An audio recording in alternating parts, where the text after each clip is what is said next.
bienvenue à Level Up, ton podcast geek. Alors, ici Antoine Rivalin, a.k.a. Détective Nolin, et je suis avec mon partenaire, Jonathan Côté. Oui, a.k.a. Joe Coco, Antoine. Comment tu vas, mon Joe? Je vais pas pire cette semaine, pas pire. On est entouré aujourd'hui de Guy Saint-Cyr et Émile Tremblay pour parler de Tarantino. Alors, on va faire un petit tour le de grand, l'œuvre. Tarantino, c'est le sculpteur, là. Exactement, voilà, Yes. le sculpteur italien. Non, en fait, pas le sculpteur italien, le réalisateur américain qui a l'autre. probablement des origines italiennes, en fait. Oui, Je pense, il me semble que j'ai cherché. Tarantino. Les gars, êtes-vous capable de m'aider là-dessus ou Pas là-dessus. tu t'avances pas là-dessus? Moi, je sais qu'il est né à Knoxville, au Tennessee, mais c'est pas très en Italie. Non, c'est Non. vraiment pas en italien, en fait. En même il temps, est c'est à fils un de- vol d'avion. Fils de ouais. Tony Tarantino, qui est un acteur également. Oui, je mais- l'ai vu. Tu Il l'as jouait vu? Oui, il jouait dans un film de Chaplin. Non, c'est pas vrai. Non.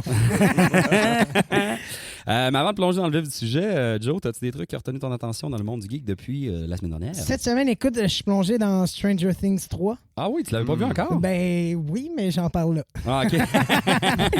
Ouais, écoute, je peux pas dire à quel point j'ai trippé, là. C'est incroyable. Meilleure scène, je pense, de série que j'ai vue dans les dernières années.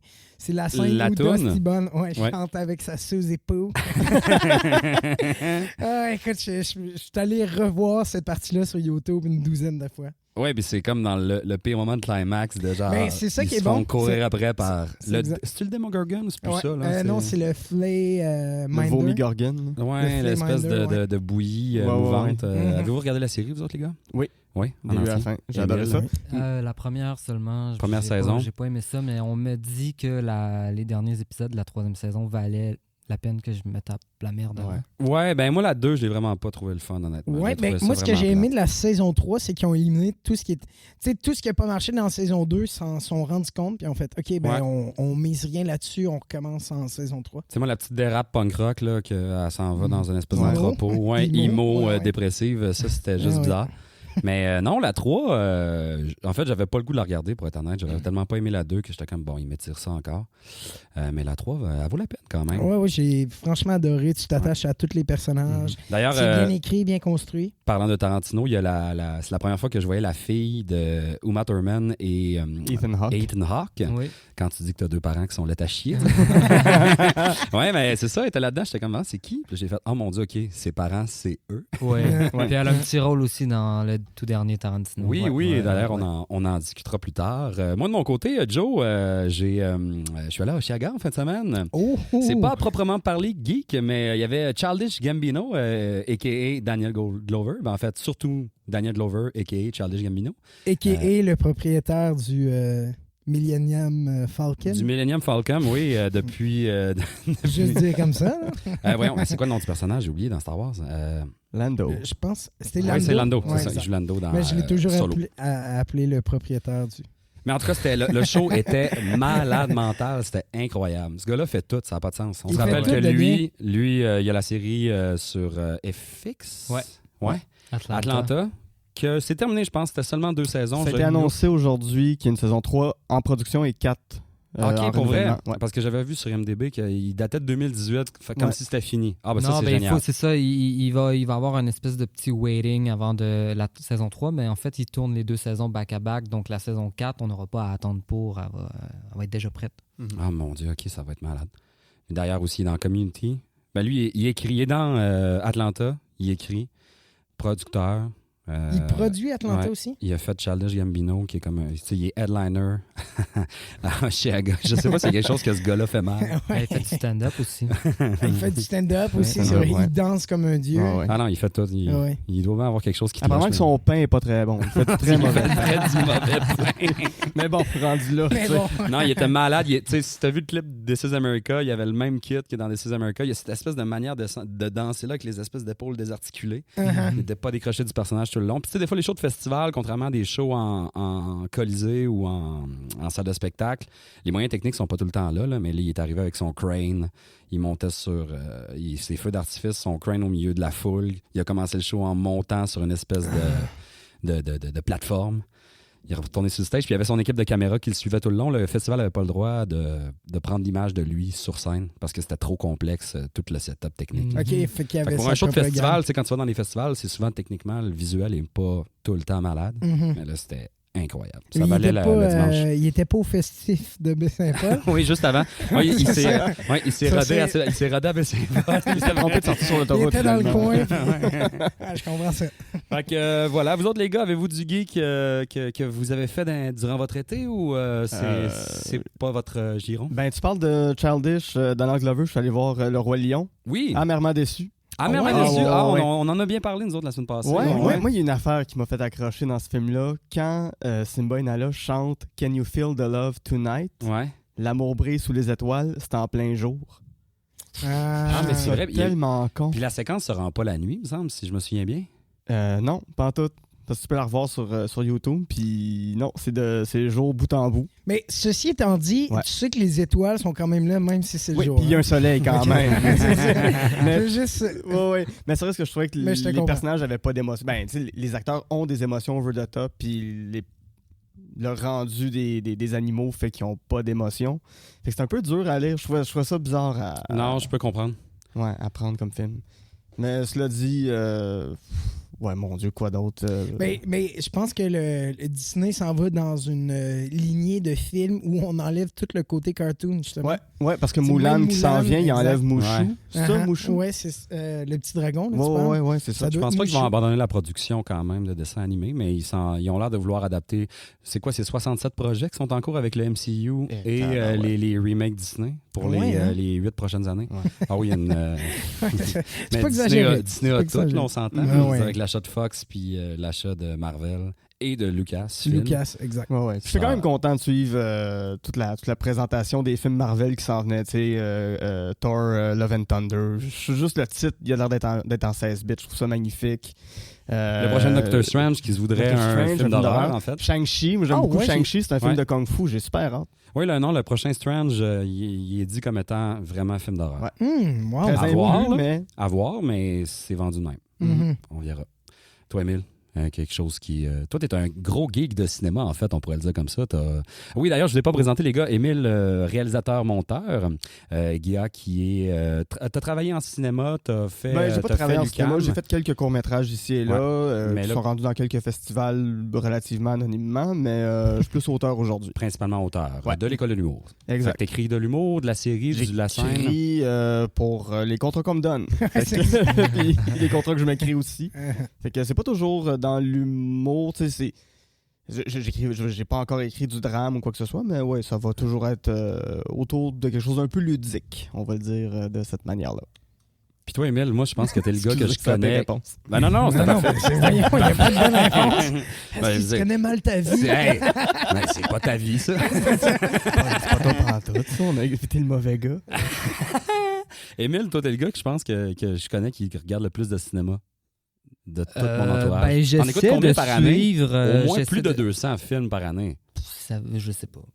Ça varie. Mon été, à date, c'est pas fort. Je te dirais, côté geek, là, par exemple, vous avez mentionné Marvel et tout ça. Moi, ça, j'ai abandonné il y a un bout. Je suis plus vraiment. Mais autrement, je me garde à jour, là, je dirais. Ouais. Ce qui a sorti le geek en moi, je me suis senti geek. Là. C'est pas très geek, mais je me suis senti geek. Je me suis enfilé les 2 saisons de Fleabag sur Amazon Prime. Fleabag, récemment. c'est quoi ça? C'est une série qui est comme très vite devenue un peu culte. C'est d'une créatrice, écrivaine scénariste qui, en fait, vient tout juste d'être engagée pour réécrire et co-écrire, en fait, le scénario du dernier James Bond. OK. Oh, wow. Qui, elle arrive, là, puis elle va tout amener une espèce de dimension un peu plus féministe. Ben, D'ailleurs, Mais- ils ont pas dit qu'il allait avoir une 007. Ouais. Genre, Ouais, James Bond est à la au début- retraite. au début puis du au film, début ouais. du film, c'est elle. Exact, Évidemment, on va c'est se faire ça. tasser par... Exact. monsieur. En effet, oui. Mais probablement, en effet, qu'elle, c'est son idée. Tu sais, c'est, Ouais. c'est le genre de truc un peu à réviser, disons, les codes. Très, très féministe, mais en même temps très, très, très grinçant. Fleabag, en tout cas, c'est extraordinaire. Comment t'écris ça, Hilarant. Fleabag? F-L-E-A-B-A-G. OK. Genre un sac à Ouais. puce, là. Exact. OK. Voilà. Ah, mon Dieu, j'aurais pas été capable de le traduire. Ah. Mhm. Ben, excellent, messieurs. Est-ce qu'on est prêt à s'attaquer à notre sujet Je pense du qu'on jour? s'attaque aujourd'hui, le grand Tarantino. Le grand Quentin Tarantino. Quentin Tarantino, qui est un semi-acteur à la base. Moi, de ce que j'ai lu sur lui, on parle d'un gars qui a des formations de jeu. Il n'y a aucune formation de cinéma, si j'ai bien compris, de son background. Si de travailler dans un club vidéo compte comme une formation de cinéma... Ça serait comme ça, hein, sa formation de ouais. cinéma. Ses bases partent de là. Ben, la cinéphilie, c'est la meilleure école. Tu sais, donc, si En voir, en part voir. de là, puis il a tout vu, ben, déjà, t'as fait la moitié de la job et plus. Ouais. Puis vous autres, votre rapport à Tarantino, les boys, c'est vous l'avez découvert quand? Je remercie de me donner la parole. Je l'ai découvert quand j'étais au secondaire. J'avais des amis qui rentraient au cégep. En fait, mon premier contact avec Tarantino, c'est de voir dans une vente de garage chez mon oncle la couverture de Pulp Fiction. Oui. Classique. Mais de penser que c'était un porno parce que j'avais 11 ans. Oui, la couverture, c'est quoi? C'est Uma Thurman couché sur le ventre avec les une jambes clope. relevées, Ouais. la clope, le fusil, puis tout ça. Puis juste le titre, j'étais comme Pulp Fiction. Tu sais, tu comprends pas ce que ça veut dire quand t'as 11 ans. Puis je pense qu'encore aujourd'hui, c'est pas tout le monde qui comprend le titre. Puis c'est un peu niché Fiction comme titre. pulpeuse. Oui, c'est ça, fiction Mais pulpeuse. le Puis il devait pulp- être en français en plus, fait que ça devait être ça, fiction pulpeuse. Puis j'étais comme... Mais t'avais Ok. déjà sûrement même déjà vu l'affiche. J'ai pas de souvenir avant Non. de voir l'affiche. Tu sais, les dates, c'est incertain. Là, c'est ça. C'est fin 90, début 2000 là, que j'avais vu cette jaquette-là de film. C'est ça. Dans ma tête, c'était un porno. Puis plusieurs années après, j'ai des amis qui m'ont dit non, c'est vraiment un bon film. Puis regarde-là, je suis en secondaire. C'est vraiment un 4. bon porno. Un bon porn. Il n'y a aucune scène de cul, mais c'est un Regarde-le. crise de porn. Non, mais ça par contre, Tarantino, il va dans l'excès dans bien des affaires, mais il n'y a pas d'excès sexuel dans ses films. Non. Ça, on peut pas y reprocher Sauf dans les pieds. Sauf Ouais, les sauf pieds. les- Ouais, c'est ça, il y a un fétichisme des pieds, Ouais, mais il y a Très quand présent. même quelqu'un qui se fait ramonner le derrière dans Pulp Fiction. Oui, Il y a de la ouais. violence Il y sexuelle. a, oui, La c'est de la violence violence, sexuelle, mais ouais, il n'y a, c'est pas vrai. de, il y a pas de, tu sais, il y a pas de nudité gratuite. Gratuite. Non, Il y a ni pas de- frontal. il n'y a pas de longue scène de cul que t'es comme OK. que Non, c'est- exact. Pourquoi on va là? Il va pas dans ces zones. Ouais. Le premier contact avec Pulp Fiction. Ouais, c'est ça. Fait que j'ai regardé Pulp Fiction, je devais avoir 15 ans, puis ça a allumé quelque chose en moi que j'ai fait. C'est possible de faire ce genre de film-là, tu sais. Puis par après, j'ai vu d'autres films indépendants des années 90 que ça a l'air fait avec 5 pièces et quart comme Clerks de Kevin Smith, etc. Puis de me dire, OK, un film, c'est pas obligé d'être des gros moyens, c'est pas obligé d'être le Titanic à chaque fois, c'est Ouais. pas obligé d'être Independence Day, tous ces films-là, ça peut être des petites histoires, des petits Ça personnages. n'est pas obligé d'être linéaire. Exactement, C'est pas obligé exactement. d'avoir des explosions ou de. Tu sais, Ouais, finalement, ou d'avoir ça peut- un storytelling classique. Là, Exact. Puis, mais là, Toi, est-ce Émile, que. ton premier contact? Ah, mais j'avais une petite question avant. Ok, quand, ouais. quand tu dis que tu pensais que c'était un porno, est-ce que tu l'as mis dans le vidéocassette en pensant que c'était un porno, puis t'as fait ah, finalement, non. Non, parce qu'on était rendu à l'époque des DVD, puis mon ami c'est l'avait bien en évidence chez eux. Puis Puis là, t'as fait OK, c'est sûrement pas un film pornographique. Ouais, exactement. Parce qu'il n'aurait pas été du genre à avoir un porn à vue de tout le monde à, Ouais, il y a des à familles. 15 ans. Ouais. Ouais, mais bon, pas lui. Moi, mon père, OK, anecdote de même, mon père, sur ses films porno, il écrivait film de cul, mais CUS, pour pas qu'on comprenne. Ah, mon Dieu. Moi, j'étais sûr que c'était des films de cus, mais oui. Je vais regarder ça. Toi, Émile, ton premier contact? Ben, un peu la même chose, Pulp Fiction, puis c'est-à-dire que moi, c'était une affiche ou une couverture de DVD tu sais, qu'on voyait passer là, affichée partout, c'était culte déjà, donc quand tu tombes là-dessus, mettons, je sais pas, moi, au Future Shop dans le temps, ce boîtier DVD-là, tu sais que c'est un must un peu, que c'est... puis en plus, si j'avais juste à chercher, mettons, je sais pas moi, les 15 films à voir pour un début de cinéphilie, ben, Pulp Fiction est là-dedans, tu sais. Ouais. Fallait que j'y passe. Puis quand j'y ai passé, ben, en effet, c'est la même réalisation. C'est OK, on peut faire du cinéma comme ça. C'est-à-dire déconstruit, puis finalement, où ce qui t'accroche, c'est les dialogues, un peu Ouais. aussi, tu sais. Moi, c'est parti de là. Donc, je devais être au secondaire à peu près. Puis, je l'ai revu plusieurs fois depuis. Je l'ai revu en présence de Tarantino à Cannes sur la plage. En quelle année, ça? C'était en 2004. 2014. Donc, c'était pour les 20 ans de la Palme d'Or de Pulp Fiction. Puis, il y avait une présentation en 35 mm sur la plage à Cannes, présentée par Tarantino, John Travolta et Uma Thurman. OK. Wow. Et Le donc, vieux on John. était... Exact. On était tous sur la plage. Puis, moment de grâce, un de mes grands moments de cinéphilie de ma vie, pendant la scène de twist, là, puis de danse dans le Ils sont restaurant. allés danser. Non, mais tout le monde s'est levé debout et se shakeait les 2 pieds dans le sable. C'était extraordinaire. J'ai des énormes frissons et énormément de jalousie à ton endroit en ce moment, t'as aucune idée. Oui. Puis après ça, à la fin, Quentin Tarantino était complètement saoul. Il passait à côté de moi puis il a crié à la foule « Good night, everybody! » Thanks, Quentin. Yeah. Donc ça, c'est Excellent. ma relation avec Pulp Fiction. Puis ça part de là. Ouais, ouais. puis pour l'anecdote, quand il a gagné sa Palme d'Or, c'était un autre film qui était pressenti pour gagner. C'était 3 couleurs bleues de Krzysztof Kieslowski, qui est un film polonais un peu plus austère, on dit. C'est juste le titre et le nom du réalisateur. Puis quand ça a été annoncé, c'est Clint Eastwood qui était président du jury. Puis annoncé le titre, puis il y a des gens qui sont mis à huer. Puis Tarantino monte sur scène, puis il y a une critique française qui crie « C'est disgracieux, vous devriez pas faire ça ». Puis il a juste... Il lui a fait un doigt finger. d'honneur. Ouais, il a Ouais. fait un finger. Ouais. À mon avis, c'est là que sa légende est née pour de vrai faire OK, ce gars-là va juste faire ce Il va qu'il faire veut. ce qu'il veut. Il est d'une liberté totale, puis si tu l'envoies chier, c'est encore lisse. Ouais, selon vous, le mythe Tarantino a commencé grâce à Pulp Fiction? Ouais. Ou ça... Ouais.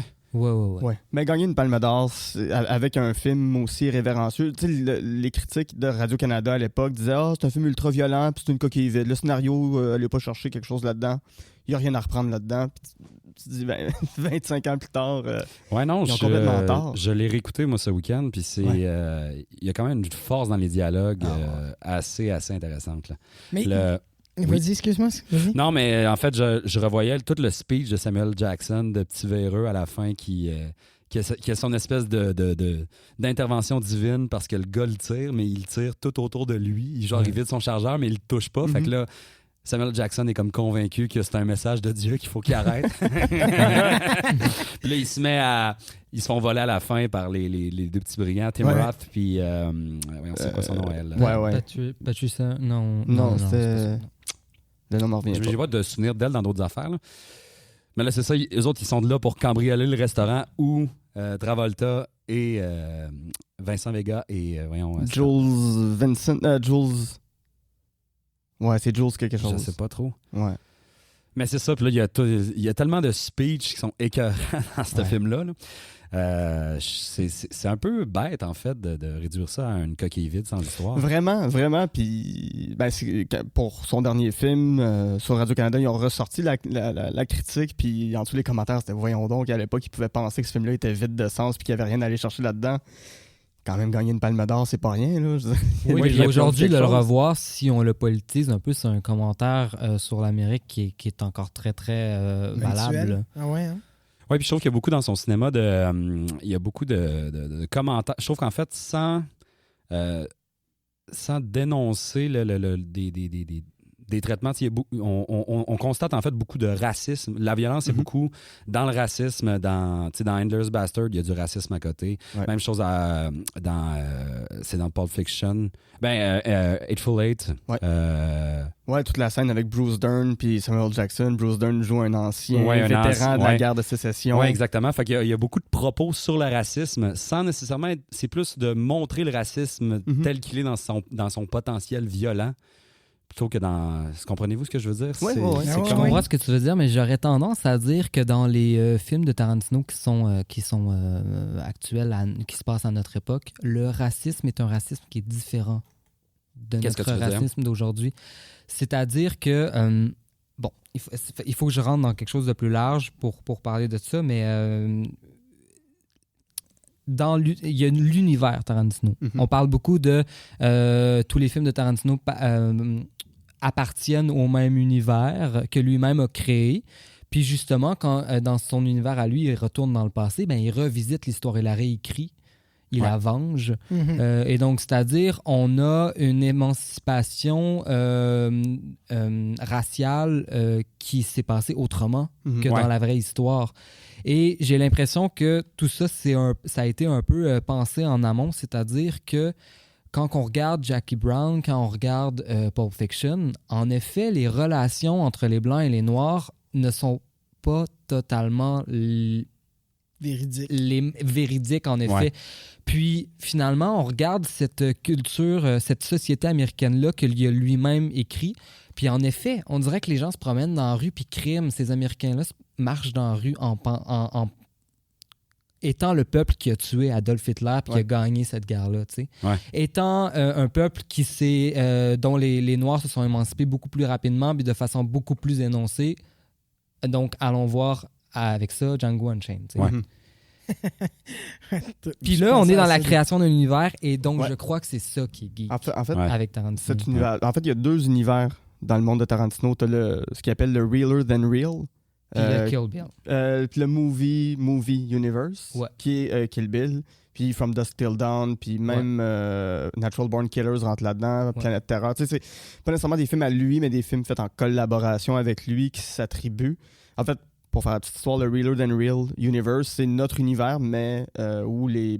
parce que... Qui a réécrit. C'est ce qui a réécrit, parce que Hitler a été tué dans une salle de cinéma, les gens ont développé une énorme passion pour la culture populaire, mais pour la violence, puis la violence est toujours justifiée, puis est toujours... oui, c'est correct de tuer quelqu'un à bout portant dans la rue, puis de se foncer dessus en voiture, il n'y a aucun problème, puis qu'il aille se faire enculer dans un sous-sol par un gimp, c'est entre guillemets correct.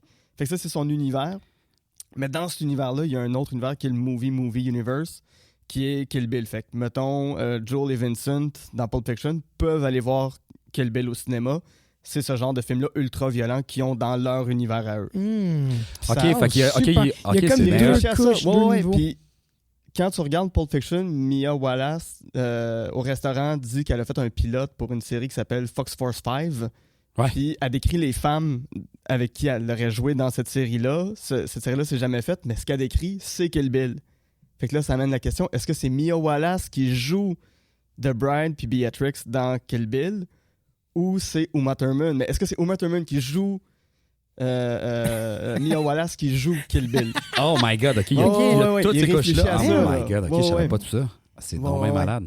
Mais... Puis pensez-vous que c'est pensé, aussi. ça, c'est réfléchi? Tarantino, je pense pas que c'est pensé avant tard dans sa carrière quand même. Mais c'est arrivé, je pense, autour de Inglourious Basterds, je pense, cette théorie-là, puis qu'il l'a confirmé. Ouais. Donc peut-être que ça a été pensé en amont, mais ça a été finalement théorisé comme sur le tard quand même. Mais j'ai vu dans ses projets potentiels, je pense pas qu'il va tous les faire, mais tu sais, il y avait une idée à un moment donné de rassembler Vincent Vega et de Reservoir Dogs. Il y a un autre Vega qui sera en fait les frères Vega. Ouais, les deux frères Vegas Brothers. L'autre Vega, il est dans Reservoir Dogs. C'est Michael Madsen. Ouais, mais qui seraient en fait des frères, donc. Ouais. Mais c'est quand même... Tous ces films sont interreliés. C'est tout connecté d'une façon ou d'une autre. Ils sont pas 3 Vegas, non? Il n'y a pas Lass et tout? La fameuse sœur Lass. Ouais, la fameuse sœur Lass.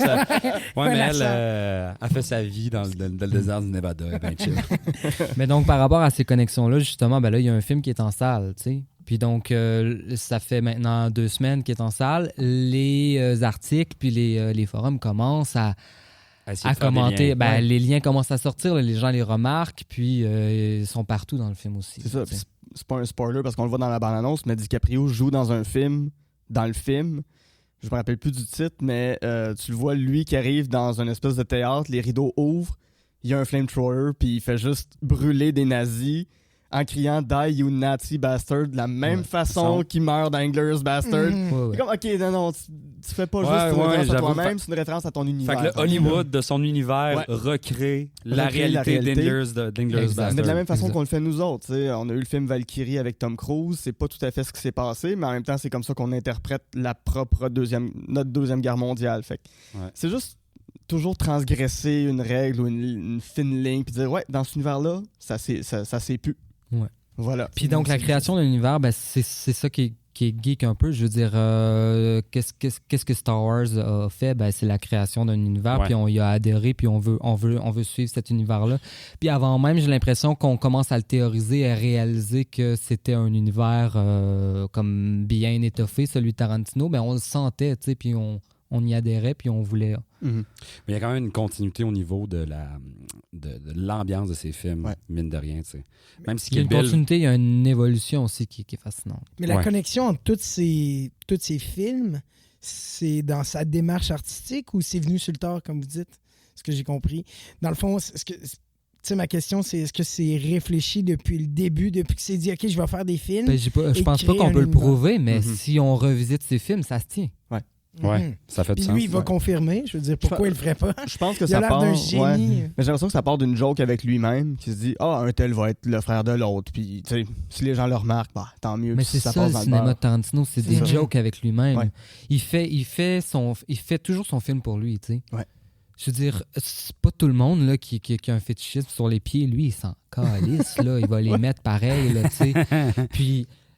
il fait vraiment, c'est ça, c'est un film, c'est un cinéma finalement qui est un peu égocentrique, tu sais, qui est fait pour lui. Son premier spectateur, c'est lui-même. Ouais. Puis je veux dire, moi je m'en souviens, là, il y a une époque où je me rappelle plus c'est lequel de ses films, mais il disait mon prochain film c'est un hommage à mon réalisateur préféré, Quentin Tarantino.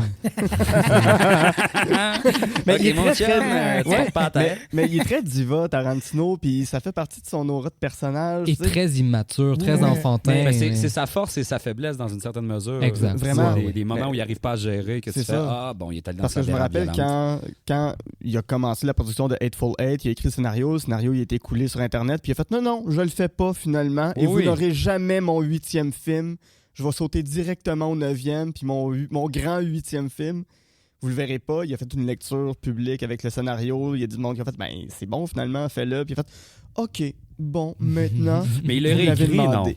Il l'a réécrit un peu, mais ça Il a reste. changé la fin, je pense. Ouais. Il a changé la Probablement. fin, oui. Ouais. Ça avait leaké sur Internet? C'était Ouais. Bruce Dern Qui ce l'avait petit leaké. vieux-là qui était maladroit, puis il a passé le scénario à quelqu'un qu'il fallait pas. Puis je pense que probablement Tarantino était en beau tabarnak, mais il a quand même, Bruce Dern, gardé dans le film, c'est lui qui joue le vétéran de la guerre de sécession. Ouais. ouais. Exact. Ouais. Ben, écoute, les téléphones intelligents, ils sont Ah ouais. pas habitués. Mais même son dernier, tu sais, Once Upon a Time in Hollywood, il dit c'est mon 9e, j'ai dit que j'en faisais 10, peut-être que je vais arrêter là. Puis je vous laisse avec ça, mais tu fais comme. Non, qu'est-ce que tu veux? Tu veux juste qu'on te demande, qu'on t'implore. Non, Quentin, donne-nous un de plus. Un Puis plus. il dit qu'il va en faire 10, mais clairement, il va en faire 11. Encore là, tu Il sais, entretient son mythe, en Il fait. entretient son mythe puis sa légende, mais s'il arrive à Kill Bill 3, est-ce qu'il va dire Kill Bill 3, ça compte pas comme. Tu sais, ça compte comme Kill Bill. Fait que Kill Bill, ça reste mon 5e film, je pense. Oui, parce qu'à un moment donné, il s'est Ouais. rendu compte qu'il tient à sa promesse du 10 films. Là. À un moment donné, il a fait comme non, moi, mes 2 volumes Kill Bill, c'est un film, tu sais. Oui, Mais quand tu revisites les posters à l'époque, il me semble que sur le poster de Kill Bill 1, c'est genre son 5e. Puis après Ouais. ça, le poster du volume 2, c'est son 6e. Ouais, Tu sais, ouais, c'était ouais. écrit dessus, là. Ouais. Mais je pense que ce gars-là, il y a juste des peintures de lui chez eux. Ah, c'est clair. Ça, puis des peintures de pieds, Ouais, puis des figurines toutes les de actrices. pieds. Ouais. Ouais. Il fait mouler tous les pieds de ses actrices. Ah ouais, ça se peut très, très Ouais. bien. Non, mais je veux dire, c'est dans ses films. Fait que juste il pop son propre film chez eux. Puis ce qu'il veut voir est là, finalement. Tu sais. Mhm. Mhm. Est-ce qu'on revient... ça serait le fun de jaser un à un, sortir des trucs intéressants de chacun des longs métrages qu'il a fait pour se rendre peut-être jusqu'au dernier. Oui, puis ça évoquerait bien justement l'évolution. Puis c'est. Ouais, faisons un peu le... On commence Historique. avec Reservoir Dogs en 91, si je ne m'abuse. Non, 92, très exactement. Ouais. Il a sorti Reservoir Dogs avec une belle brochette d'acteurs quand même. Mhm. On avait... voyons, celui qui est dans Kill Bill Attends, aussi. je les ai ici. Harvey Keitel, Tim Roth, Steve Buscemi, Michael Madsen. Puis Ouais. il y en a d'autres, mais là, j'avais juste belle ces brochette quatre-là. d'acteurs, mais des acteurs du moment. Ouais. Ce qui est peut-être le seul dans ces films. Parce qu'après ça, il s'est vraiment amusé à ramener des acteurs. Jackson en Ou particulier. des has-been ou puis il y a beaucoup cette volonté-là d'élever Puis l'acteur. beaucoup d'humoristes dans ces films. Il y a toujours un caméo d'un humoriste qui pop un moment donné dans le film. Ouais. OK. Chris Parce que Tucker juste- qui est dans Jackie Brown. En tout cas, on y reviendra, mais Lena Dunham qui est dans le dernier. Oui, c'est vrai. Mhm. Ouais, Jonah Hill aussi qui est dans Django. Une petite scène, mais il est là, tu sais, il apparaît. Mhm. C'est comme Ah ouais, pourquoi? qu'est-ce Ben, qu'il fait dans Django? il fait un des gars du proto Ku Klux Klan. Oui. C'est formidable. Jonah Hill. Oui, Yacht son masque. Ouais, avec tout ouais. ça. C'est Jonah Hill, t'es comme, qu'est-ce qu'il fait là, tabarouette? C'est vrai, moi j'ai comme Léa Dunham dans le dernier, j'ai fait, ben voyons, Oui, c'est Ouais, ça. la Mais- fille de Girls Ouais. dans Tarantino. Mhm. Donc Reservoir Dogs, sorti en 92, ça avait quand même eu un bon succès, ça l'a propulsé, mine de rien, quelque part. Oui, il à ce était déjà moment-là. sur la map parce que je pense que ce qu'on a remarqué tout de suite, c'était vraiment la capacité de dialogue. Mhm. Pour moi, Reservoir Dogs, c'était vraiment juste ça un peu parce Ouais. qu'autrement, j'ai pas tant envie de le revisiter à part justement pour l'écriture de ce qui est dit par ces acteurs-là. Puis Ouais. finalement, des conversations sur Madonna autour d'une table, ben écoute, Formidable. Oui, sa capacité à intégrer aussi des espèces de conversations pop, là, la conversation de Ouais. McDonald's Mhm. entre Ouais, dans Pulp ouais, Fiction. dans Pulp ouais. Fiction, dans la voiture. Mais j'ai l'impression aussi que c'est des conversations qui peuvent être réalistes. Mais je pense que les conversations Oui. qu'il a même eues lui-même, en fait, avec du monde, puis qu'il a juste vampirisé pour mettre dans ses films. Ouais. Ah, mais c'est aussi de faire, tu sais, dans Pulp Fiction, on dérape encore sur Pulp Fiction, mais Vega puis l'autre, ils ont toute une longue discussion Ouais. sur McDonald's et sur le massage de pied parce que Mhm. la femme de voyons, Marcellus Wallace. Marcellus Wallace, Wallace. Mia Wallace, s'est fait masser les pieds par un gars, puis c'est le gars, Wallace l'aurait lancé par la fenêtre à cause de ça. Mhm.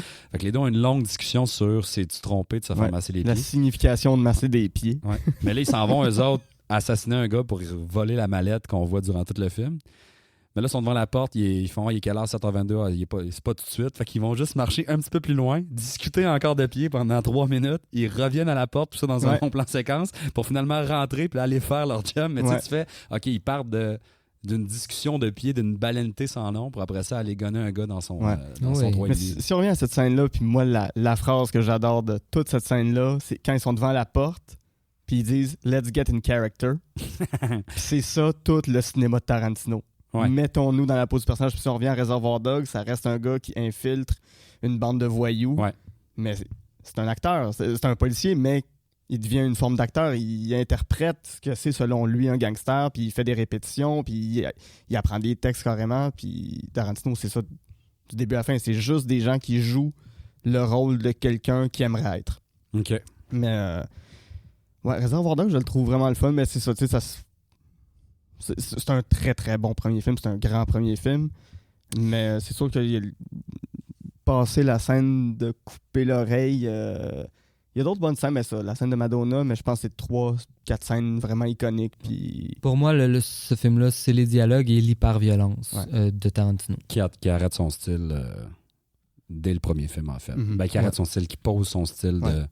On va y aller dans l'hyper-violence. C'est son premier film, Réservoir Dog. Et donc, Tarantino a toujours fait du cinéma indépendant, ce que je comprends. Ouais. C'est ça. Ben, dans une toujours. certaine mesure, dans le Ouais. sens où il y a eu des budgets à un moment donné, là, tu sais, quand Weinstein est... Mais c'est jamais des grandes boîtes de prod qui vont le produire. Ben, Weinstein, c'était... ouais, c'était rendu gros. Le dernier, c'est Sony. Ouais. Ok. Puis son prochain film serait Star Trek 4. Qui Fait- dit? Ouais. Qui dit? Qui Mais dit? bon. C'est pas clair. On verra. On sait toujours pas, l'annonce n'a pas été faite. Non, il a dit c'est Pulp Fiction in Space. Bon, qu'est-ce que ça implique rendu là, on verra. Mais Pulp Fiction in Space, pas de vaisseau spatial. C'est Je sais ce pas. que j'ai lu. Non, mais rendu là, c'est qu'il faut se dire aussi que ça va être dans son univers. C'est qu'il va prendre Star Trek, probablement, puis Ouais. il va le propulser dans son univers à C'est lui. ça. Donc, finalement, ça va être le futur du monde que lui a Imagine. créé. C'est c'est ça. depuis Ou sinon, ça va être un 1992. movie comme Kill Ouais, Bill, probablement. exact, ouais, Ou, c'est ça. Ouais. Ouais, c'est ça. Kill Bill serait pas dans l'univers, mais serait comme un movie de l'univers. C'est ça, ouais. Fait que probablement que son Star Trek, c'est qu'est-ce que ce serait Star Trek dans mon univers. Oh, mon Dieu. Ouais. Un film de Star Trek dans mon univers, en fait. Ouais, c'est ça. Oh mon Dieu, on dirait Ouais, ouais. que ça devient space.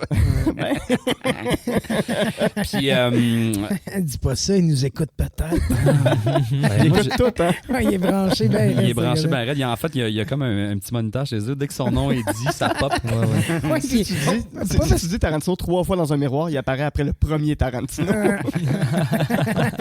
Et puis pas pour te faire peur, pour se regarder.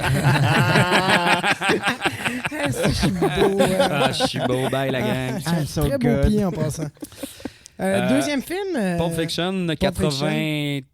2013, 94 sortie 94, officielle, ouais. Mais on n'en a pas parlé. Mais on n'a presque pas parlé. Il n'a pas gagné aux Oscars. Il a été battu par Shawshank Redemption cette année-là. Ouais, c'était-tu Forrest Gump ou Forrest Gump. C'est Forrest Gump? Forrest Gump, ouais. Mais Shawshank Redemption, ça a gagné aussi. Donc, Non. ça a gagné la suivante? Non, je pense que Shawshank, c'est le film réputé dans l'histoire qui a rien gagné. Mhm. OK. Ouais. Avec, J'étais sûr que sa c'était Shawshank stature de cette film. année-là. 94, c'était connu comme étant une des courses les plus serrées, là, une des. Fait que t'avais aux Forrest Oscars. Gump, Shawshank Puis Pulp et Fiction. Pulp Fiction. Ouais. Puis il y a eu 2 autres films. T'avais Le Roi Lion aussi, qui était même Best Picture. Ah ouais, hein? Ah ouais, hein? Ouais. Mais Grosse qui ont gagné dans leur catégorie, là, William. Il n'y avait pas encore de catégorie d'animation à cette époque-là. ça. C'était Ah, créé ok. après. Ça a été créé en 2000-2001. Là. Je pense que c'est Après Shrek le Wall-E. premier à l'avoir gagné. Ouais. Shrek, hein? C'est Ouais. bon, mon prix, bravo, j'approuve. Ouais. Je pensais Good pas job, parler de les Shrek dans un podcast sur Tarantino, mais bon. Donc, Pulp Fiction, après ça, on a quoi? On a les... Ben, Après Pulp Fiction, Kill est-ce Bill. qu'on a des choses à dire sur Pulp Fiction avant qu'on Ben, passe il a quand même au, remporté l'Oscar du meilleur scénario Ouais. qu'il a partagé avec Roger Avery, qui était son collaborateur. Oui, ils ont jusque-là. travaillé. Il n'y a Ouais, pas eu de quelques litige fois. d'ailleurs à ce moment-là. Ouais, avec, qu'est-ce qui était Avery. acquis. Puis, tu sais, parce que Tarantino, il s'est donné tout le crédit du film pour tout le scénario. Puis l'autre, il a fait non, il y a des choses qui m'appartiennent, il y a des scènes qui sont les miennes dans ce film-là que toi, t'as jamais pensé écrire. Puis On saura jamais le fond de on l'histoire. saura jamais le fond de l'histoire. Tu sais, si on fouille un peu, on va trouver qu'est-ce que Roger Avery dit qu'il a écrit, mais puis après ça, Oui, Roger est-ce qu'on Avery est avait tombé, défini aussi la part du montage dans ce film-là? Si le montage avait joué une grande part dans la structure non linéaire du film ou si tout ça était déjà sur papier avant? C'est ça, c'est des choses qui sont... Ça. Non, qui restent des oui-dire. Parce C'est que ça. Tarantino avait une collaboratrice au montage qui était extraordinaire puis qui apportait vraiment beaucoup à son cinéma. Elle est morte d'un coup de chaleur puis elle est tombée en bas d'une falaise dans une randonnée après Inglourious Basterds. ouais. Et à partir de Django Unchained, ben là, il devait faire affaire avec un autre monteur. Ouais, mais c'était Ah, mon l'assistant Dieu. monteur de... C'était Sally Menke, Ouais. qui, pour l'anecdote, a aussi fait le montage de Turtles in Time. Ça, c'est... Fait que la structure non Belle linéaire est référence. habituée. C'est quoi Turtles in Time? C'est... C'est le film des Ninja Turtles. Ah, mon Dieu, ouais, qui ouais. retourne dans le temps. Écœurant. Changer de place Mais là- avec 4 samouraïs qui apprennent le hockey. Elle a fait un Ah coup ouais, de bon chaleur gars. puis elle est tombée dans une Ouais. falaise. C'est une grosse journée quand même. Ah ben là, on rit de sa mort, là, c'est Non, chiant, non, mais- c'est- Ben, Tarantino, on dirait toujours un peu avec la violence. Fait que Ouais. c'est pas grave. Ah ouais, pauvre fille, pareil. Ouais, hein. ouais. C'était un des premiers à faire du non linéaire quand même. C'est pas un des premiers. Il a emprunté ça à Jean-Luc Godard beaucoup. Oui, c'est vrai. Dans les années 60, où Godard a réfléchi. Tu sais, il y a la fameuse phrase de Godard un film, c'est un début, un milieu, une fin, mais pas nécessairement dans cet ordre-là. Puis, ben, le film Pulp Fiction, ça s'inspire beaucoup de la nouvelle vague française. Puis, ben, du cinéma des années 60, là, la danse est empruntée à 8,5 de Fellini, qui est pas de la nouvelle vague, mais bon. Il y a beaucoup de À bout de souffle, il y a beaucoup de Pierrot le Fou dans le film que Tarantino a vampirisé pour en faire son propre film. Probablement que Les Jean-Luc Godard il a dit que c'était de la merde. Est-ce que ça vient de lui, les chapitres? La division en chapitres? De lui ou de sa monteuse, probablement, ouais. rendu là, les chapitres. Ok, ouais. ouais. Mais Mais ça cette- s'est jamais fait au cinéma avant... Ah, oui. Ah, Oui, non, je dirais pas probablement, ça. oui. Là, je dirais pas que ça s'est jamais fait. Mais je pense que de le faire dans son contexte à lui, ça fait justement que, pour moi, ce film-là, dans sa déstructuralisation, le film est réduit finalement à un commentaire, à l'anecdote, mais aussi au commentaire. Ouais, à ces quelques chapitres qui forment cette espèce de tout. Là, tu sais. Exact. C'est finalement, ça finit par être un gros commentaire sur cette société-là qui présente. Puis, c'est intéressant aussi à quel point la structure tue le climax qui aurait pu exister si le film avait été linéaire. Tu sais, on pense par exemple à la mort du personnage de Vega, Ouais. qui meurt sur Sur une toilette. Sur la bolle. C'est pas très glorieux comme mort non plus. Exact, non, c'était non. écœurant, en fait.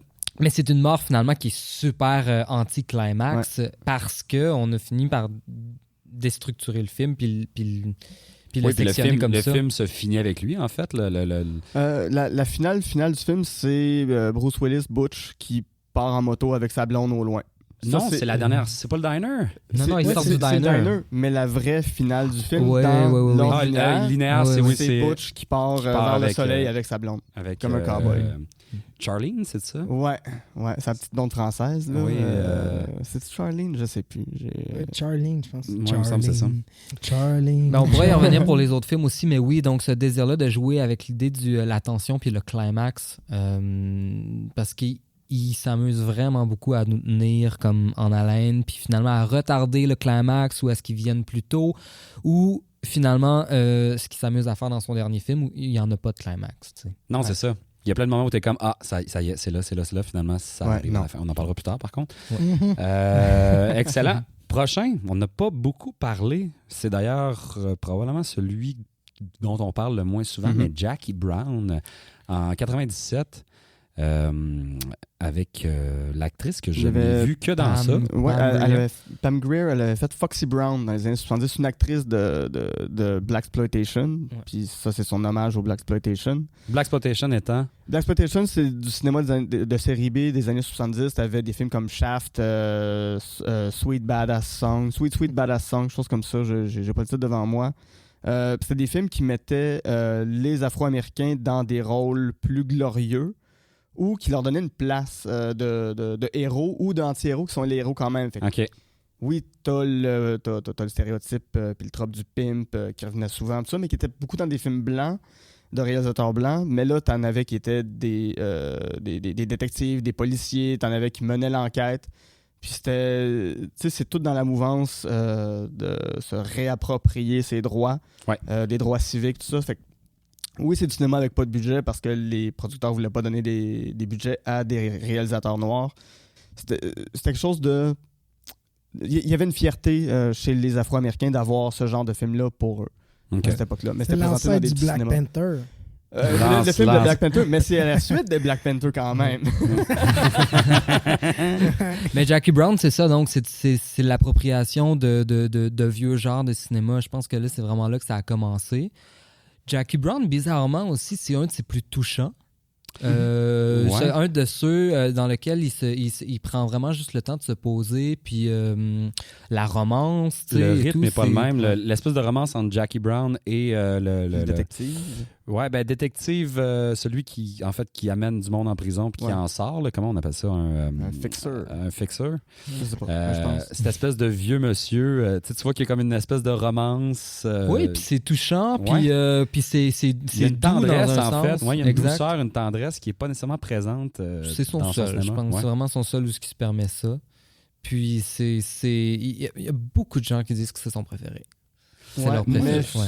J'ai l'impression que c'est pas de la bullshit. J'ai déjà dit son meilleur, c'est Jackie Brown, mais je pense que c'est plus pour braguer, faire comme moi, je connais ça à ce point-là. Oui, c'est ça. J'ai l'impression qu'il y a quelque chose du brag dans le fait de dire que c'est son meilleur. Mais moi, je sais pas, j'ai pas accroché outre mesure. Il y a des affaires de montage aussi qui m'ont beaucoup dérangé. On des espèces de fondus sur un plan semblable. Il y a des trucs au niveau du montage que j'ai trouvé vraiment étrange. Puis le personnage de Samuel Jackson m'agressait énormément. Je sais pas pourquoi, mais j'ai comme fait... C'est sa queue de rat, c'est ça? Probablement sa queue de rat. Oui, d'ailleurs, si vous n'avez pas vu le film, il est dégueulasse, mettons. Mais lui puis Robert De Niro... De Niro, c'est très intéressant, par contre, cette espèce de personnage qui, oui, prend de l'espace comme De Niro à la fin, mais qui tout le long a vraiment l'air... Ouais, puis l'espèce de gangster, vieux gangster... peu charismatique. Ouais. Mais j'ai scrollé sur Netflix parce que là, il vient tout juste de drop sur Netflix, Jackie Brown, puis les scènes où je m'arrêtais avec Robert De Niro, il y a juste tellement pas de l'air d'avoir du fun dans ce film-là. Il y a tellement pas de l'air de comprendre ce que Tarantino veut de lui. Non, c'est pas un de ses grands rôles, je pense. C'est particulier quand même. Ouais. C'est un peu le début, pas le début de la fin de Robert De Niro, mais c'est là qu'il a commencé à faire des films un peu plates aussi. Là, il venait de faire son Casino, c'était comme son dernier highlight, puis là, il était... non, il savait juste pas où il s'en allait. Il a pas fait Men of Honor, pas trop longtemps après, l'espèce 2000. de... Le plongeur... Ouais, c'était-tu bon, ça? Je m'en rappelle pas de oui, ça. c'était excellent, mais on parle pas de ça, là. Il y a eu les Meet the Fuckers après. Ben, il y a ça. Oui. C'est beaucoup de films familiaux, des films où c'est un grand-père. C'est un peu triste de regarder il a quitté le gangster, mettons. Ben, Chris, c'est Tarantino qui a tué De Niro. Ben, il va en avoir fait renaître plein d'autres. Je veux dire, Travolta. tout. Mais Travolta, c'est quand même génial. de le mettre dans une scène de danse Ouais. où il danse comme bien, mais il danse pas bien. Il danse tu sais. mal en même C'est temps. comme Ouais. vraiment Puis il fait le move écœurant. de Batman du Batouzi, là, en se mettant les doigts devant les yeux. Il danse bien, mais pour quelqu'un complètement pété sur l'héroïne. tu sais. Ah oui, Ouais, puis- ben oui. Exact. Ouais, mais qui a aussi un passé, tu sais, qui était tellement reconnu pour justement toutes ces, Ouais, puis être ces le beau films gars, de danse et oui, de oui, Ça. chansons. Puis on le voit, il est Mais rendu t'as- gras. Puis, Ouais, puis il joue là-dessus, Tarantino, la construction des mythes, du mythe des acteurs. C'est-à-dire, il est conscient du mythe qui entoure déjà un acteur, puis là, il va faire on va le sceller pour vrai ou on va y ajouter quelque chose. tu sais. Ou on va le déconstruire carrément, non? Puis là, j'ai juste Ouais. trop hâte de parler de Brad Pitt dans Once Upon a Time in Mais, the... in- Ouais. Travolta, je pense qu'il a mis sa map réellement, c'est Airspray. Je pense que c'est ses prothèses. Sa belle grosse il était prothèse de tellement maman. belle. Oui. Mais ce qui est intéressant aussi pour Jackie Brown, c'est la seule adaptation de Tarantino d'un roman. Il a toujours fait ses propres scénarios. Là, il est parti d'un roman qui existait, qui est même pas un roman entre guillemets black. Là. C'était Rum Punch d'un auteur qui s'appelle Elmer Leonard. Puis c'est la seule fois qu'il a pris le matériel de quelqu'un d'autre pour le mettre à sa sauce. Fait qu'il est comme pas vraiment considéré non plus dans son univers, celui-là. C'est plus, c'est sa digression. À un certain point, ça sonne comme une commande aussi de faire, OK, on te laisse faire ce que tu veux, tu nous as fait 2 super films. Là, on aimerait ça que tu fasses celui-là. Puis on sent qu'il y a une passion, mais je le trouve moins passionné que les autres. Moi, je trouve que j'ai comme l'impression que c'est le film à part. Et on dirait que l'énergie n'est pas la même, puis on dirait que j'ai l'impression que c'est celui qui a le moins de budget de tous ces films. Ouais, puis c'est un flop au box-office aussi, là, comparativement aux autres. Celui-là, c'est quand même bien planté. Là. Mais j'ai jamais eu l'impression que c'était une commande. J'ai plus eu l'impression qu'il aimait tendrement ce film-là, mais il était déjà en train de prévoir ses 3 prochains films. Ouais. Puis que celui-là, il l'a Kill Bill. peut-être involontairement un peu délaissé, mais son amour pour ce film-là, moi, je le ressens, là, il est là. Tu sais. Ouais. Mais c'est vrai qu'il y a quand même c'est un des seuls où il y a cette espèce de rapport de tendresse là, avec le personnage du fixeur, on va l'appeler comme ça, là, parce qu'on n'a pas le terme exact, et Jackie Brown. Passons à Kill Bill. Kill Bill volume 1 et 2. Qu'on va peut-être aborder comme étant une grande œuvre, comme lui, de toute façon, l'a rassemblé. Il en a fait une version unique. Ben, c'était un seul film à la base que j'ai lu, en fait. Au départ, c'était censé être un seul volume, puis finalement, il en a fait 2 mais pour des contraintes de temps. On s'entend d'en faire 2 volumes, de le diviser comme ça, ça a tout son sens parce que les deux sont quand même... les deux, en fait, rendent hommage ou se réapproprient des genres complètement différents. Donc, il y a une marcation entre les deux. Elle n'est pas narrative, mais clairement, esthétiquement, stylistiquement, c'est super marqué. Ouais. C'est quoi cette appropriation-là, ou juste? Le Kill Bill 1, c'est... Vas-y donc là-dessus. Écoute, là, c'est pas frais dans ma mémoire, ça fait longtemps que je l'ai vu, mais le premier, c'est un peu ce qu'on appelle un revenge porn. Fait qu'il y a un personnage qui vit un drame et décide de se venger de tout le monde. Fait il y a la notion des katanas, il y a la notion des couteaux dans le premier, mais toutes les séquences où elle va tuer la mère dans la cuisine, où est-ce qu'elle tue Daryl Hannah, celle qui manque un œil, puis elle y arrache l'autre œil. Il semble que tout ça, c'est dans le premier. Mon Dieu, mais en gros, c'est l'empreinte de la culture japonaise puis de ce type de violence-là dans le premier. Puis le deuxième, on est vraiment, vraiment plus dans le western. On retourne dans la violence très américaine, là, très poussiéreuse un peu, là, tu sais.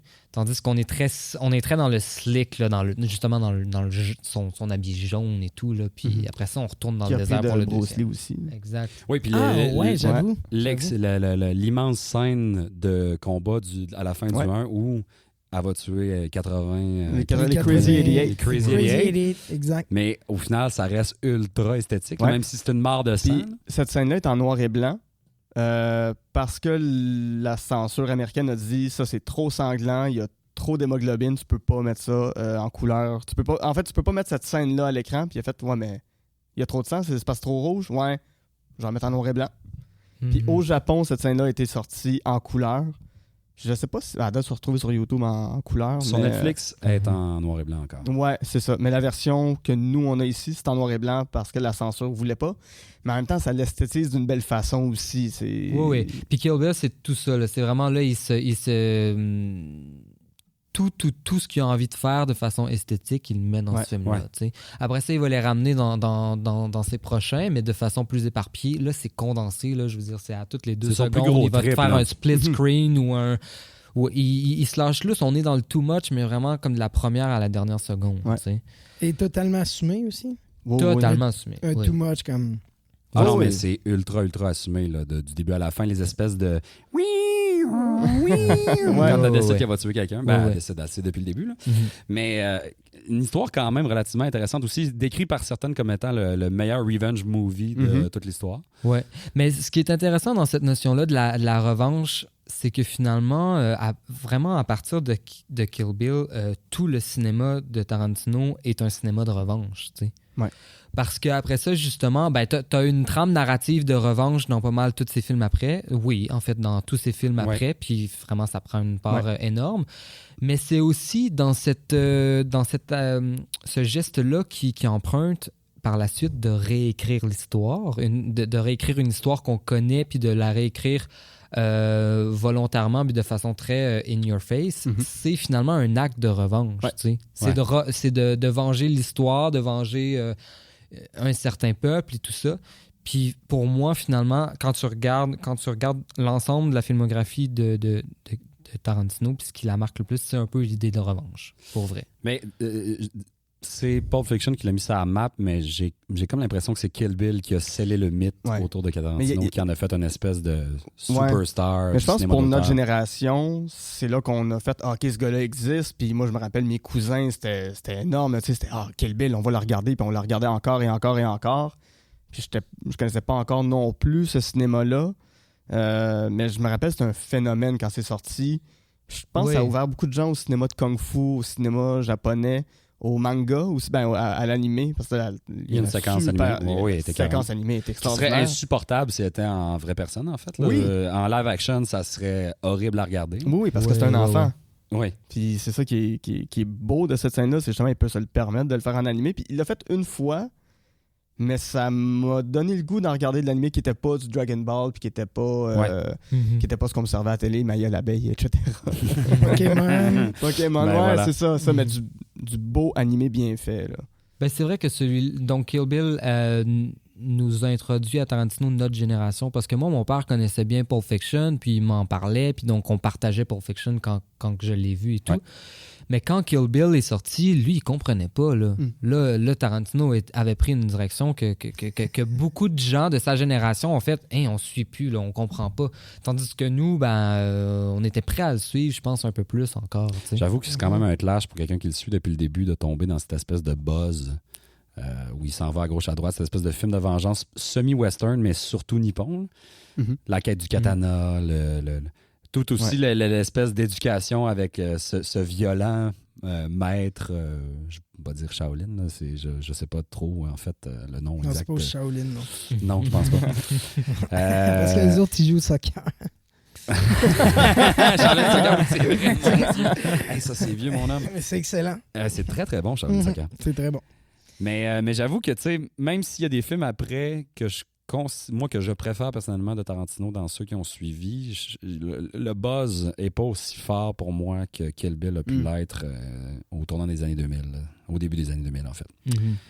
Suivi ensuite d'Inglourious Bastard, Sarah Lecter. Il y a eu Death Proof en 2007, Ah oui, Death Proof, mais c'est vrai. Death Proof, à la exercice limite, de j'ai l'impression qu'on style. peut le passer parce que c'est un peu dans la continuité de Kill Bill, dans le sens où tu sais, la revanche puis l'hyperviolence qu'on donne aux femmes, enfin, tu sais. Puis que c'est elles qui l'exercent puis qui vont jusqu'au bout avec ça. Ça, c'était le programme double avec Plein de terreur. Plein de terreur de Rodriguez. Il y a quand même quelque chose que j'affectionne dans ce film-là. Je trouve, oui, c'est vraiment pas son meilleur, même probablement son plus faible. J'ai l'impression que c'est Tarantino qui fait du Tarantino. Genre, pour ce film-là, il a sûrement dit « Mon prochain, c'est justement mon film de mon réalisateur préféré, Quentin Tarantino ». Tu sens qu'il est dans l'auto-parodie rendu là. Ouais. Mais quand même, d'aller chercher Kurt Russell pour jouer une espèce de slasher en voiture, puis qui finit spoiler alert à ceux qui l'ont pas vu, mais c'est quand même Kurt Russell meurt à grands coups de pied de talon aiguille dans l'œil. C'est couillu, là. J'étais comme, oh, tabarouette que c'est satisfaisant, cette scène-là. Oui. Mais, il y a quelque chose de beau. Je pense qu'il tranquillement, il va avoir un statut culte autour de ce film-là. C'est encore là, tout le revenge porn des années 70, là, Faster Pussycat Kill, puis etc. Mais ouais, il y a quelque chose qui me déplaît pas dans ce film-là, que je trouve amusant à regarder, mais c'est pas mon premier choix, évidemment. Est-ce que c'est un film plus court ou... C'est son plus court, je crois. Ouais, c'est 1h30, 1h45. Ouais. Parce qu'il était jumelé au cinéma avec... Exact. Avec des fausses pubs qui entrecoupaient les deux. Qui était cool. Dont Ben, les fausses pubs Machete, étaient même meilleures des fois. Dont Machete, Machete, puis Don't, qui était juste... If you think entering in a house, don't. C'est pas Edgar Wright qui a fait ça là. Puis Eli Roth qui en avait fait d'autres. Mais clairement, il était déjà en train de préparer Inglourious Basterds, je pense, à cette époque-là. J'ai lu que c'est un long projet, Inglourious Basterds. C'est une préparation qui a commencé dans les années 90. Là. C'est un scénario qui mijotait depuis longtemps. Est-ce que c'est considéré par plusieurs comme son meilleur, genre? Mais lui-même, puis il dit à la fin du film, t'as Brad Pitt qui vient de faire la croix gammée dans le front de Landa. Might be my masterpiece. Il regarde la caméra en disant, ça, c'est mon chef-d'œuvre. Et le film se termine avec cette phrase-là, puis la musique est formidable. C'est vrai. Oui. Moi, je crois que c'est mon préféré. Puis, c'est le premier que j'ai vu en salle de Tarantino. Puis, c'est le premier film que j'ai vu en salle où les gens ont applaudi à la fin. Ouais. Puis, par la suite, tous les films de Tarantino que j'ai vus en salle, les gens applaudissent à la fin. Ouais. Puis, donc, la crowd Tarantino est très particulière. Puis, c'est finalement une crowd qui s'apparente vraiment beaucoup à ce que tu vas voir en festival de films. Tu sais. Ouais. Parce qu'en festival de films, les gens sont beaucoup plus réactifs, ils applaudissent à la fin, ils montrent leur appréciation. J'ai jamais vécu vraiment ça, à part justement dans un regular screening de Tarantino. Ouais. Mais le film a été lancé, la première nord-américaine du film, si on veut, a été lancée à Fantasia en 2009. Puis Eli Roth était présent, puis ça, j'y étais. Puis on regardait les nazis à la fin, regarder le film de propagande nazie, tout le monde dans la salle huait le film, puis dès que les bastards rentrent, puis ils commencent à faire exploser la salle, puis que t'as Shoshana qui fait mettre le feu aux bobines de film, la salle a explosé, mais comme t'as jamais vu une salle de cinéma se lever taper dans les mains, crier « Encore plus, encore plus! » C'était un moment extraordinaire. J'avoue que je l'ai vécu aussi avec le dernier, sans te spoiler rien, Joe. Mais j'ai rarement vu un cinéma où le public participe autant. On dirait qu'il y a comme une espèce d'attente de Tarantino. Puis quand le public est assouvi, a le nanan qui attend, il y a comme une espèce d'extase dans la salle qui se produit. Une belle extase. Une espèce de phénomène vraiment étrange qui est propre à lui, en fait. Ouais, mais il étire tellement l'élastique, il l'étire, puis là, t'es comme... Ah ouais, vas-y, là. OK, là, ça va... Non, c'est pas là. Puis surtout dans le dernier, là, que t'es comme... OK, là, il va... Ah non, pas encore. Mais c'est qu'aujourd'hui, on connaît ses codes, là, tu sais. Ouais. Puis il sait qu'on connaît ses codes, puis... il joue avec le fait. Il joue avec ça. Il fait du cinéma méta, quasiment. Ah, bah, c'est tout le temps. C'est ultra métatextuel. Toutes ses œuvres, c'est toujours en référence, toujours... Puis les geeks aiment ça, hein, les références. Ça, c'est super geek. C'est très, très référentiel à un univers autre, à un cinéma qui existe déjà, à ses inspirations à lui, mais c'est que graduellement, c'est devenu un cinéma hyper auto-référentiel. Je veux dire, il est devenu son réalisateur préféré, donc il a envie de se référencer lui-même. Ben, c'est ça, tu sais, il a le goût de faire « Ah, je vais me faire un film qui s'inspire de Tarantino ». Oui, c'est ça. Oui. Puis là, nous autres, on embarque là-dedans, puis là, on se sent geek, là, on sent que tu veux comprendre le lien. On profite, on nous donne un espèce de bonbon, là, tu sais, c'est... Bastards, donc. Ouais. Qu'est-ce que vous avez tiré du long métrage? Qu'est-ce qui, pour vous, fait de ce film-là probablement son meilleur globalement? Il n'y a pas une mauvaise scène. Ouais.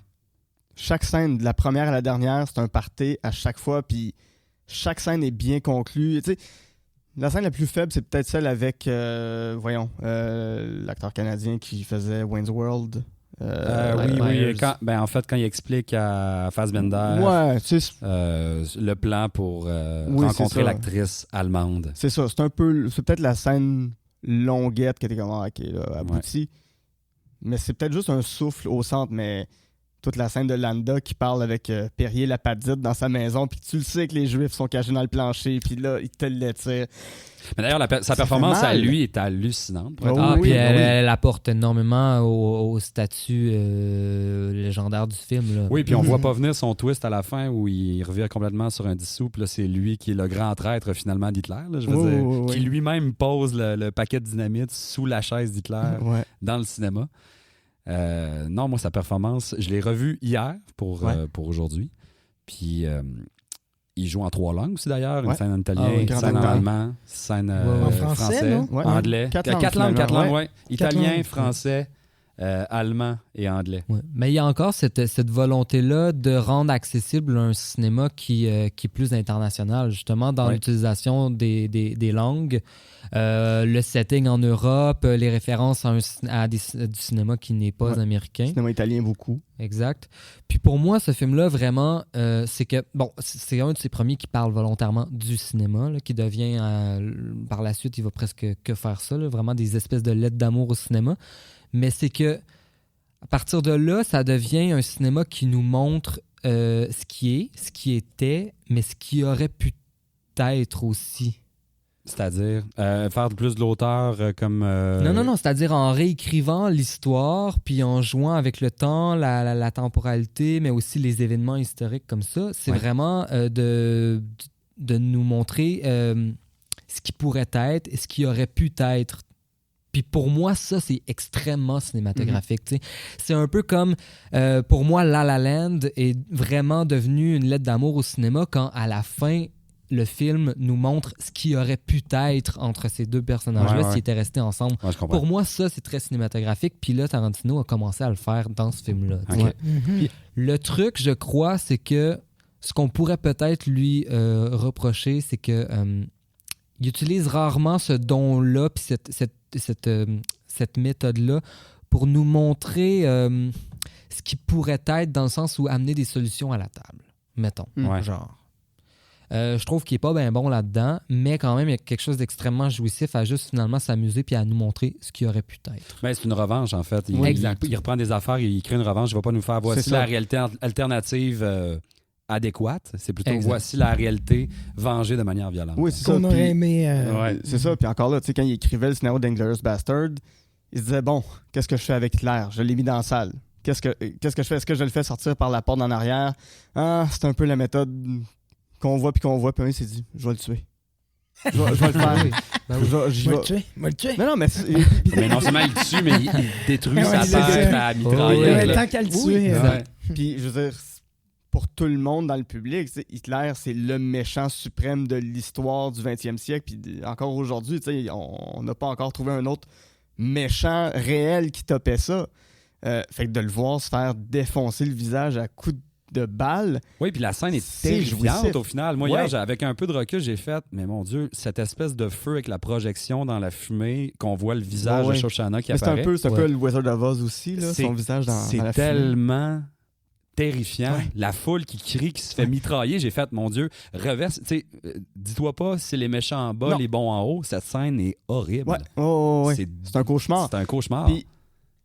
Puis encore là, je trouve ça fait partie de son génie, mais on est dégoûté par des nazis qui rient de voir un film où tout le monde se fait tuer. Mais on les voit se faire gonner, puis on est comme... Puis 5 minutes après, on est dans la position des nazis qui regardons c'est que là, il nous tend un miroir à notre propre hyper-violence, parce que comme il nous dit, vous me trouvez hyper-violent, mais comme si je vous donne le scénario parfait, là, c'est-à-dire donc le vilain de notre histoire, là, Hitler, puis que je vous le démolis à coups de balle, vous allez réaliser que vous aussi, vous avez une espèce d'hyper-violence qui est là, tu sais. Ah ouais. T'allais pas dire quelque chose sur Brad Pitt tantôt? Tu voulais pas... Ah oui, mais c'est par rapport à... Je pense que c'est par rapport à... Brad Pitt fait son entrée avec Tarantino dans Inglourious Basterds, mais c'est l'utilisation qui est différente, je pense, dans son dernier film. Ouais. Django Unchained. Moi qui m'a laissé un peu indifférent à l'époque. Ouais. C'est son plus gros succès de box-office, d'ailleurs. Ouais, mais lui m'a fait... J'ai un peu plus décroché à Django, ce qui m'a fait après ça ne pas aller voir du tout au cinéma Hateful Eight. J'ai aimé, je pense, tout le début, toute la progression avec Jamie Foxx, le personnage à nouveau de... son nom... Christoph Waltz. Christoph Waltz. intéressant, mais on dirait que la dérape à la fin, tu vois, là, c'est le premier où j'ai fait dérape que je ne justifie pas cette fois-ci. Ah ouais, L'espèce de dérape violence quand il détruit tout dans le manoir. On dirait que là, c'est la première fois que j'ai fait OK, non, là, Tarantino, tu vas dans ta zone, mais la zone. Non justifié. Ah ouais. En même temps. Non, mais justifié, Le mais film pas. est basé sur le fait qu'on détruit des Noirs. Oui, Ouais, oui, c'est je ça, comprends. ça, c'est plus On le est méta. encore dans le thème de la revanche. C'est ça, mais c'est plus le méta qui est important que ce qui se passe dans le film, je pense. J'ai comme l'impression. Mais moi, ça m'a laissé l'impression, puis vous me corrigerez, mais j'avais l'impression qu'on allait là parce que Tarantino et non parce que l'histoire. Tu sais, mettons, toute la violence de la dernière scène dans Inglourious Bastard, de la dernière scène du cinéma, j'achète parce que c'est. C'est politique, c'est politique, c'est gros. c'est beaucoup plus, ça englobe plus large parce que finalement, à la fin, Django, c'est pas une revanche c'est plus une revanche qui est sociale, qui est politique, quoi que ce soit. C'est individualisé, c'est personnalisé parce que bon, il y a sa femme qui veut sauver tout ça. C'est l'individu finalement. Ouais, mais ça devient un mass shooting comme dans les autres. En même temps, Tarantino fait pas un cinéma symbolique. Là. Il y a à peu près aucune symbolique, sauf, je trouve, dans celui-là où, à la fin, c'est quand même une Maison Blanche où il y a des esclaves, puis c'est toute la symbolique de la Maison Blanche, puis la maison de Candy ressemble à la Maison Blanche présidentielle qui passe de blanc à immaculé de rouge et de sang versé par des blancs. Puis à la fin, on fait exploser cette maison-là. Fait que je trouve que oui, il y a quelque chose de politique, mais je comprends. En même temps, c'est vrai que oui, c'est individualisé, oui, c'est ramené à une personne qui, probablement dans cet univers-là, devient un héros dans la lutte des mouvements civiques afro-américains. Mais je pense qu'il faut le voir comme une revanche du public noir sur les Blancs. Mais en même temps, il y a la question de l'appropriation culturelle qui rentre là-dedans. Il y a toute la question de, tu sais, je veux dire, Spike Lee, je pense qu'il était vocal sur le film, il était comme, t'es vraiment la bonne personne. Déjà pour Jackie Brown, pour Jackie Brown, le N-word, il était comme, t'as pas le droit de mettre ça dans tes films. Tarantino, il fait, ben ouais, j'ai le droit parce que ça existe. Mais il y a une controverse quand le film est sorti aussi. Parce que Jamie Foxx, qui joue Django, il était à Saturday Night Live, puis il fait son speech d'ouverture. Il dit, allez voir Django parce que je tue des Blancs, puis j'ai tué toutes. Puis ça a fait une controverse de la part de beaucoup de suprémacistes blancs qui disaient, c'est dégueulasse, qu'est-ce qu'il vient de dire? Mais en même temps, qu'est-ce que vous faites depuis des années? C'est ça, exactement. Mais c'est un film qui est le fun, mais ouais, moi aussi, je suis sorti de là, puis j'étais comme, bon, là, je perds de quoi, là? L'entrée de DiCaprio dans l'univers. Moi, je vous avoue que c'est mon préféré de Tarantino. Ah ouais? Notamment pour la trame sonore. Ben, la trame sonore, on n'en parle pas beaucoup depuis le début de la musique, mais c'est quelque chose d'assez important dans son cinéma. Toujours, mais je trouve que dans Django, justement, on est allé mettre le doigt sur... Mais il est allé chercher Ennio Morricone pour la faire aussi. Il y a ça, non, pas pour Django Unchained. Oui. Ouais, Django, oui, je pense. Oui. Ouais, il a gagné. Non, ça c'est pour The Hateful Eight. En fait, pour Django Unchained, il a réutilisé des morceaux déjà existants d'Ennio Morricone. Puis Ennio Morricone est sorti publiquement pour dire qu'il n'aimait pas l'utilisation que Tarantino faisait. Non, mais il avait composé une chanson spécifiquement pour le film aussi qui était. C'est quoi le titre? Django. Non, pas celle-là. Mais non, c'est une chanson avec il y a une femme qui chante en italien dans la chanson. Ah oui, ok. Puis ça, il l'avait fait pour le film. Mais... Allegria. Oui, Allegria, on va dire. Ça, c'est... Ancora qui. Ancora qui. Puis, mais je comprends parce qu'il y a la coupe en plein milieu, d'une scène. Je peux imaginer Ennio Morricone qui fait hey, ma toune, t'as la coupe en plein milieu. Va chier. Mais ouais, je sais pas pourquoi j'ai autant trippé sur Django. C'est Ancora qui, Ennio Morricone. Et puis il y avait John Legend qui a participé également. En fait, j'ai trouvé que dans Django, c'est probablement un de ces films où il y avait le moins de longueur. Ouais, je peux comprendre. Surtout qu'après, il va faire Hateful Eight. Ça, c'est comme longueur. C'est une longueur du début à la fin. Moi qui me plaît, mais...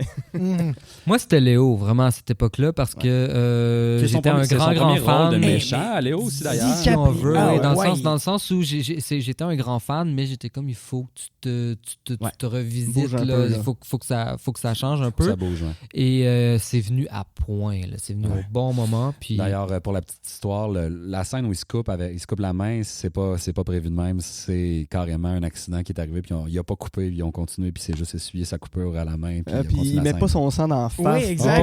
oui, la ça, femme, il Puis- met son sang. Puis il a juste fait, oui. vous savez quoi? Je vire Il joue berserk, avec. je vire fou. Oui. Ah ouais, exact. Mais il y a capacité, je pense, quand même, Ouais. Léo, à virer un petit peu sa coche. Là. Ah, je crois que c'est un être vraiment plus bizarre Qu'on pense. Ouais. dans la vie. Ouais. Mais plus Il est très, très en Mais retenue. plus vieilli, plus ça se libère je trouve, Ouais, dans ses personnages. Mais plus vieux, puis lui, il ressemble à Jack Nicholson puis à Orson Welles. Là. Vous regardez des photos de Orson Welles, ouais? jeune ou vieux, là, puis DiCaprio en ce moment, quand il a sa grosse barbe, tu fais comme vous êtes pas mal le même dude rendu. Oui. Passons à Hateful Eight. J'aimerais ça on a déjà défoncé l'heure, mais c'est pas grave, Ouais, on exact. continue. Mais on va finir après ça avec un petit retour sur son dernier. Ouais. D'ailleurs, Ouais. spoiler alert, la Très gang. cool. Ouais, on va- peut-être pas spoiler tant qu'à ça. Non, je suis là, les gars. On va Je pencher suis là, dedans. puis on est déjà... Hateful Eight, peut-être le plus dispensable, j'aurais envie de dire, de son œuvre. C'est ambitieux, mais le résultat arrive peut-être pas à la fin. T'sais, le résultat, au final, il laisse à désirer. C'est, je crois que c'est c'est celui qui est le plus politique, c'est-à-dire dans le sens où c'est celui qui fait le plus référence à un climat actuel. C'est-à-dire qui est le plus le miroir de l'époque dans laquelle il a été fait. T'sais. Ouais. On était vraiment on l'est toujours. J'ai pas envie de rentrer là-dedans, mais vraiment juste on va prendre tous ces personnages-là qui représentent une facette différente de l'Amérique dans ce moment, Ouais. puis on va les confronter l'un à l'autre dans une seule pièce. Tu sais. Ouais. Puis ça devient un peu à la fin quelque chose de symbolique sur justement comme toute l'histoire raciale des États-Unis. Et là, à partir de là, j'ai peut-être l'impression qu'il y a une espèce de paradoxe qui se crée dans l'univers Tarantino, c'est-à-dire que, parce qu'après ça, il poursuit ça dans son dernier, je veux parler d'aujourd'hui, mais en même temps, je me suis lancé dans un univers alternatif qui veut y faire dos un peu. Ouais. Fait qu'il faut que j'essaie de parler des deux en même temps. Tu sais. Mhm. Ouais. Je sais pas si vous comprenez, Ouais. mais... Il se peinture un peu dans le coin, finalement, avec ce film-là, finalement. En fait, j'ai Mhm. l'impression qu'il prend des enjeux actuels puis qu'il les transpose dans un contenant. Donc, le contenu est actuel, le contenant est Et d'époque. de l'époque. Ouais, puis Ouais. pour moi, ce huis clos-là, tu sais, je veux dire, Samuel Jackson tue le loyaliste, Ouais. le vieux loyaliste. Puis ça arrive, puis il se passe comme rien avec ça. Il y a comme des affaires. Tu sais, à un moment donné, je veux dire, le gars se fait tuer dans la pièce à bout portant, légitime défense si on veut, parce que Jackson provoque, puis il prend le gun, puis il se fait gonner. Mais ça arrive comme, puis personne réagit autour. Il y a comme de quoi d'étrange, en fait. Moi, j'ai trouvé, en fait, que du film, c'est qu'il ne donne pas les clés pour qu'on résoudre l'énigme.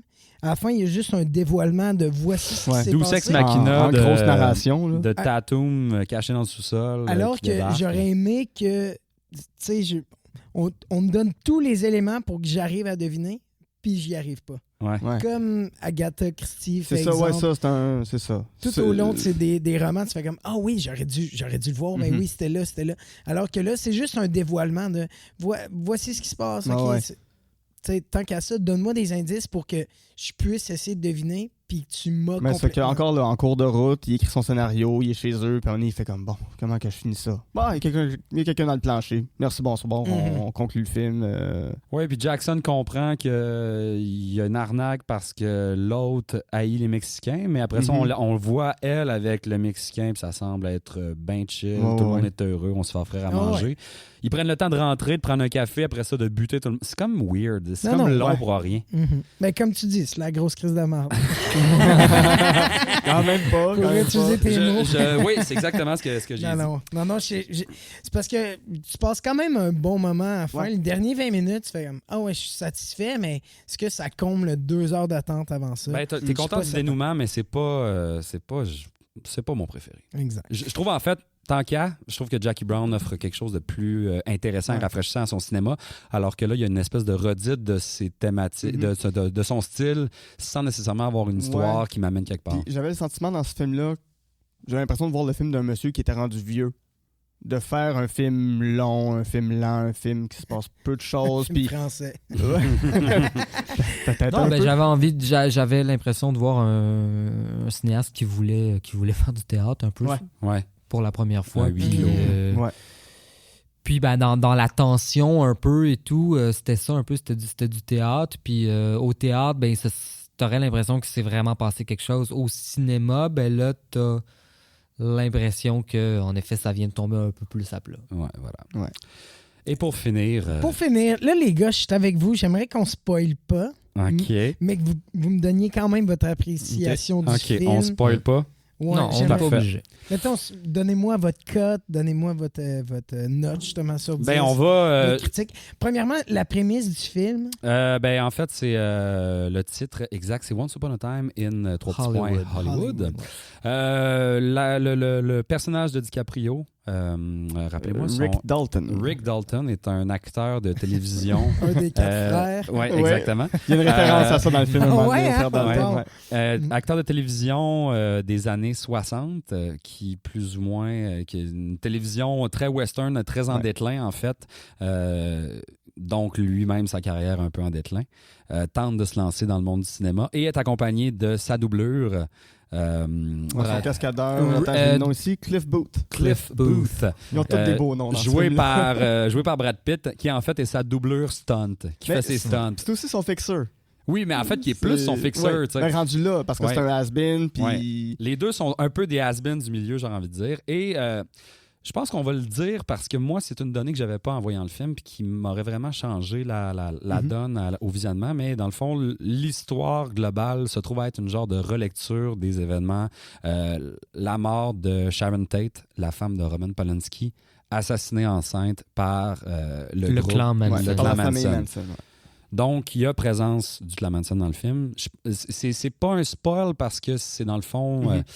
Non, parce qu'en fait, tu profites vraiment plus du film Ouais. si tu le sais. si tu Donc sais oui, que... il faut s'informer, je pense, là-dessus Oui, avant, Ouais. parce qu'après ça, si tu le sais, le film est une longue tension, puis t'es sous le stress de tu sais où Ouais. ça s'en va. Tu sais que Sharon Tate va éventuellement se faire assassiner. Mhm. C'est ça. C'est selon l'histoire. Selon la vraie histoire. Selon la vraie C'est histoire. ça. Après ça, c'est ça. Tarantino en fait à ce moment-là une relecture dans son Mhm. cas. Où il Puis va- un conte de fées, c'est Once Upon a Time. Ouais, Fait que exactement. Ça se passe dans un monde un peu imaginaire en même temps. Ce que j'ai trouvé génial, dans les performances que j'ai vues de DiCaprio dans ma vie, formidable. Mais en fait aussi, c'est que je sais pas si c'est pas sa plus grande, mais c'est une de ses plus différentes, j'aurais Ouais. envie de dire. Une espèce de fragilité dans certaines Mais- scènes, un pathétisme aussi que tu fais, Ouais. wow, j'avais jamais. Tu sais, voir cet acteur aussi big jouer une espèce de pathos dégueulasse. C'est la première fois pour moi que je vois DiCaprio qui arrive à faire une scène où est-ce qu'il pleure, mais en pleurant, il me fait rire. Oui. Puis Ouais. en essayant de faire rire, il fait pleurer. Oh, Puis- oui, hein. Toujours dans la contradiction de l'émotion. Ce qu'il ressent, nous, on ressent le contraire. Tout le Ouais. temps. Puis, Ouais, ouais. mais, tu sais, puis il joue un gars qui veut être un cowboy, mais qui est hyper sensible, qui bégaye, qui est pas capable de s'exprimer, qui est pas capable de faire une phrase complète Non, à la non, limite. il est vraiment pathétique à certains Ouais, égards. ouais. Ah non, puis il est d'une tristesse, mais en même temps, cette tristesse-là est rendue de façon tellement drôle. Tu sais, il y a une scène qui joue avec une petite fille un moment donné, puis la petite fille, elle dit c'est la meilleure performance d'acteur que j'ai vue de ma vie. Puis, merci. Elle s'en va et il est dans sa chaise, puis il fait juste se mettre à pleurer. Mais tu le regardes- d'émotion. Oui. Ouais, ouais. Mais c'est une fille de 8 ans qui dit que c'est le meilleur acteur que j'ai vu, c'est sûr, elle n'a pas vu d'autres, tu sais, mais lui, c'est Ça le vient plus de grand chercher. ça touche une Ouais. corde sensible, puis il se liquéfie Ouais. devant le spectateur, puis moi, je l'ai vu 2 fois. La première fois, je riais, la deuxième fois, j'étais vraiment touché. Je fais comme, Tu vois, moi, je l'ai Vas-y, vu 2 Rick. fois. Je m'attendais à vivre le film d'une façon différente. La deuxième fois, je l'ai vécu exactement de la Ah même ouais? façon. Donc, il n'y a rien qui a changé pour vrai. Il n'y a pas grand-chose qui s'ajoutait. Pour moi, ce film-là est intéressant parce que tu as deux personnages masculins qui sont comme dans leur cinquantaine. Il y en a un qui le vit dans la crise, dans l'ego à terre. Puis t'en as un autre qui est complètement dans le lâcher-prise de ça, qui a justement une espèce de lâcher-prise un peu, un côté plus hippie aussi, parce que justement, c'est lui des deux qui est peut-être un peu plus prompt à être attiré vers ce côté-là, puis à être charmé par ça.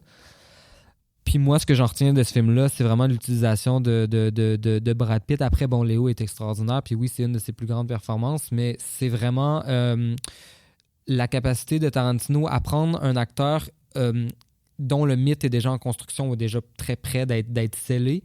Puis là, il prend Brad Pitt, il utilise les codes Brad Pittien, puis il le propulse comme dans une espèce de panthéon de... Parce que Brad Pitt, en fait, c'est une espèce de James Dean qui est pas mort prématurément, tu sais. Puis qui a toffé, puis qui a presque fait des bons choix dans sa carrière. Puis là, juste le fait qu'on lui fasse sauter son chandail sur le top d'une maison.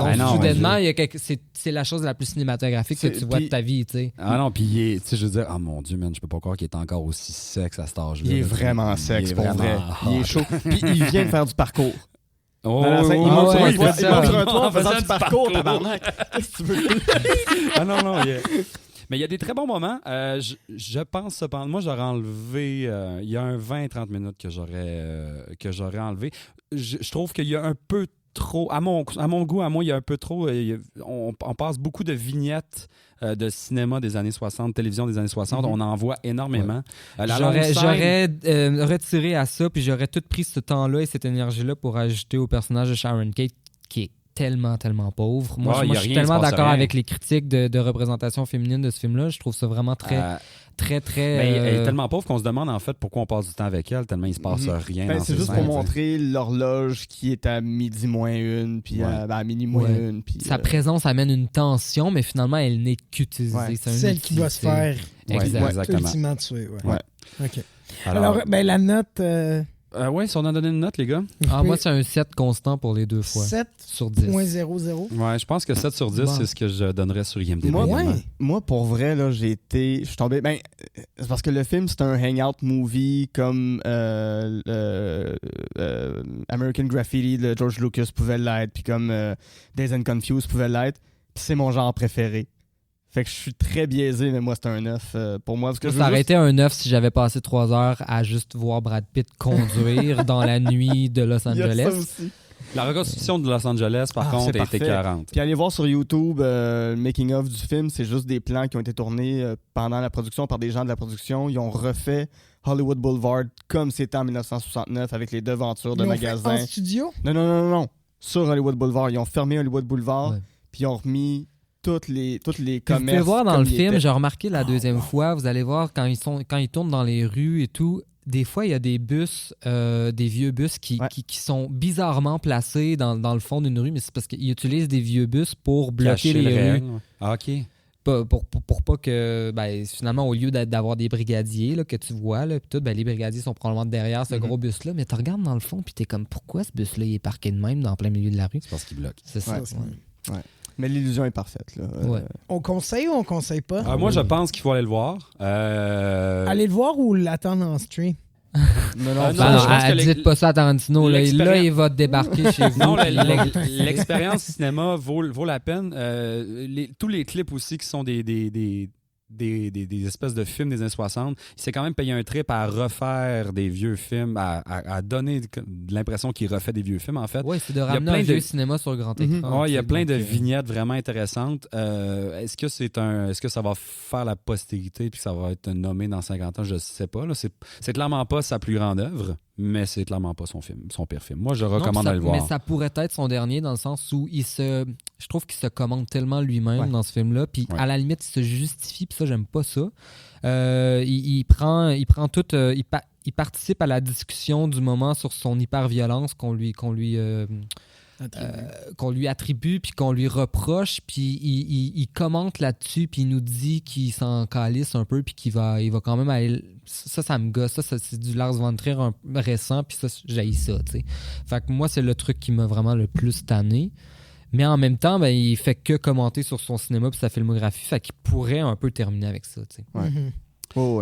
Un 7 sur 10. Un 8 arrondi. Comme on a un 9 autour de la table, un 2, 7, un 9, on va dire donc un 8. Puis toi, Joe, ton appréciation de vouloir aller le voir de 0 à 10? Moi, je suis très tenté, mais je suis un très, très bon pirate du web. Donc, OK. Ça sent l'écran 24 Ouais. pouces. Ouais, exact. Mais Non, prends ton c'est- 12 piastres. Je viens de m'acheter un vas-y. Chromecast en plus. Ouais. Donc, Mais tellement vas-y, le facile, mardi, là. c'est pas cher. Ouais, non, c'est Ouais, pas cher. non, mais c'est pas tant que c'est cher. C'est plus que on peut pas fumer de weed dans la salle. Mais je pense, par prends-toi contre, des ceci étant versions, dit, prends-toi. je pense que c'est un film qui s'écoute bien buzzé. non, mais, oui. mais Ouais. tu sais, j'étais à mon 66e jour Sans joint. drogue pote. Ben oui, t'as choisi maintenant que c'est légal, t'as arrêté. Exactement. Ouais, mais il y a un Tellement certain, il y a un mainstream. certain trip de drogue de Brad Pitt là-dedans qui vaut la peine Ouais. que tu Oui, scrapes c'est tous vrai. ces Mais 70 ouais, c'est vrai. Je jours. vais clairement le regarder. Ouais, c'est Ouais, sûr, mais c'est ça sûr. vaut la peine. Mhm. Les gars, on a défoncé notre temps habituel, mais C'était ça valait sûr. la peine. C'était super intéressant. Merci beaucoup de vous être prêtés au jeu de Level Up, messieurs. Merci de l'invitation. Ça fait plaisir. Vous clôturez notre saison. C'est terminé, Joe, pour la C'est saison 1. déjà tout pour la Alors, saison 1. Voilà, chers auditeurs, on va prendre une pause d'un petit mois. On va vous revenir en septembre. On va vous annoncer un peu ce qui va arriver exactement. L'objectif, le live Twitch. Le live Twitch à partir on va- de septembre pour Ouais. la saison 2. On va essayer de vous faire ça à un moment fixe dans la semaine. Probablement le jeudi soir. Rien n'est arrêté encore. 1 heure visuelle. On va avoir des caméras. Juste avant d'aller aux danseuses. Voilà, exactement. Le soir parfait. Prime time le jeudi. D'ailleurs, les thématiques qu'on va aborder, saison 2, on est dans le pop peut-être? Ouais, le pop, on va. Buffy contre les vampires. Ça serait le fun d'aller On là. a des spécialistes de Star Wars aussi. Ouais. D'ailleurs, le troisième film de la troisième... Trilogie qui sort, de la troisième qui trilogie sort s'en en vient décembre. Ça serait bon de couvrir ça à ce moment-là. Ouais, peut-être. Fait que voilà, on vous donne rendez-vous mi-septembre pour nous rejoindre pour la saison 2. Merci beaucoup si vous nous avez suivis toute la saison. Si vous venez Oui, nous découvrir, merci. bon, on vous encourage à aller voir nos autres podcasts. On est maintenant disponible sur Spotify, mon gars. J'ai Spotify, réussi à ben oui, nous j'ai vu. plugger. Spotify, Google Podcast, iTunes et YouTube. Si vous avez envie de streamer le vidéo, c'est Oui. également possible. Merci notamment à Antoine Goulet-Lafont. Antoine Goulet-Lafont. Jean-Michel Géoard. Oui, voilà, nos fans de la première heure. Jean-Michel Bertillon aussi, je pense. Bertillon, je pense qu'il est de plus en plus, Je pense qu'il ouais. nous suit depuis le début. Gilles Côté-Cyr, merci d'être là d'ailleurs. Oui. Ouais, elle m'en a parlé, elle a tout écouté, même si elle n'a rien compris de Magic. Elle a écouté même nos extensions spéciales Magic. Alors voilà, si vous nous avez suivi toute la saison, c'est bien gentil. Si vous voulez nous laisser des commentaires aussi ou nous écrire pour des souhaits pour la deuxième saison, on est là, on fait ça pour vous autres. Puis on Oui, fait ça parce qu'on a revenez du fun. donc avec nous à partir de septembre. À partir de septembre. Ben, merci Joe pour cette belle saison. Merci à toi, On Antoine. se voit à l'automne. Oui. Merci les gars. Alors, Bien aimable. c'était Level Up.